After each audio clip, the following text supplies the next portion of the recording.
1800 খ্রিস্টাব্দের মধ্যভাগে কুমিল্লায় আগমন করেন হযরত আইনউদ্দিন শাহ রাদিয়াল্লাহু আনহু।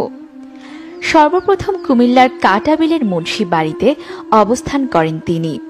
দীর্ঘ 12 বছর তিনি মুন্সি বাড়িতে জীবনযাপন করেছেন। সেই বাসায় থাকা অবস্থায় বন থেকে লাকড়ি আনা, গরু চড়ানো, উঠান ঝাড়ু দেওয়া ও ঢেকিতে চাল তৈরির কাজ করতেন।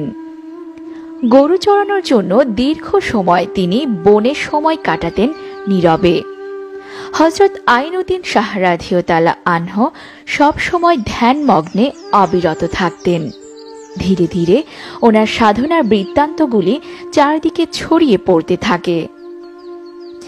বিভিন্ন কেরামতি ছড়িয়ে পড়াতে তিনি মুন্সিবাড়ি ত্যাগ করে কালিয়াজুড়িতে অবস্থিত একটি জঙ্গলের উপর স্থানে অবস্থান করেন।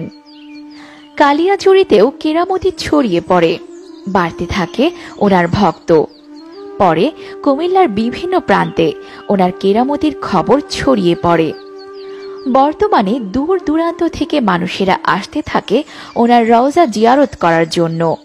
কাজ শেষে অবসর সময় সালাত আদায় শেষে মাজার জিয়ারত করতে আসে বলে জানান ভক্তরা। হযরত বাবা আইনউদ্দিন শাহ রহমতুল্লাহ আলাইহি হচ্ছেন 360 আউলিয়ার অন্যতম। আমরা যারা এই দেশে ভারতবর্ষে মুসলমান হয়েছি, আমাদের দেশে কিন্তু নবী রাসূলরা আসেন নাই, আমাদের দেশে আউলিয়ারা এসেছেন। এবং হযরত শাহজালাল রহমতুল্লাহ আলাইহি সাল্লাম থেকে শুরু করে মোট 360 জন আউলিয়া এই দেশে এসেছেন এবং এদের মধ্যে হযরত বাবা আইনউদ্দিন শাহ রহমতুল্লাহ আলাইহি হলেন অন্যতম। তো অবসর সময় আমরা এখানে আসি, সালাত আদায় করার পর এখানে মাজার শরীফ জিয়ারত করি, কিয়াম করি, মিলাদ করি, এরপর বাসায় চলে যাই। আমাদের মনের বাসনা আল্লাহ তাআলার কাছে বলি, এই ওলি আল্লাহ রসুলাইনি আমাদের মনের বাসনা পূরণ করে। হযরত আইনউদ্দিন শাহ রাদিয়াল্লাহু তাআলা আনহুর দরগা শরীফ কালিয়াজুড়ি কুমিল্লা এখানে অবস্থিত।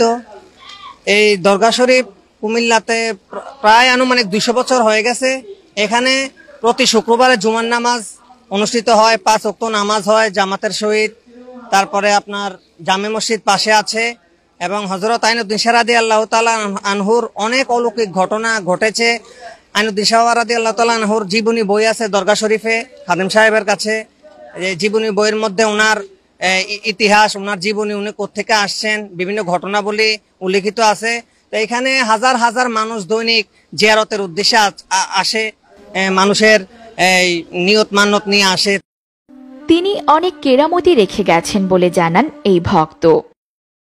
তো আমরা ইতিহাসে পাই হযরত বাবা আইনউদ্দিন শাহ 360 আউলিয়ার অন্যতম একজন আউলিয়া এবং উনি অনেক কেরামত দেখাইছেন, মরা গাবি জিন্দা করে দেখাইছেন।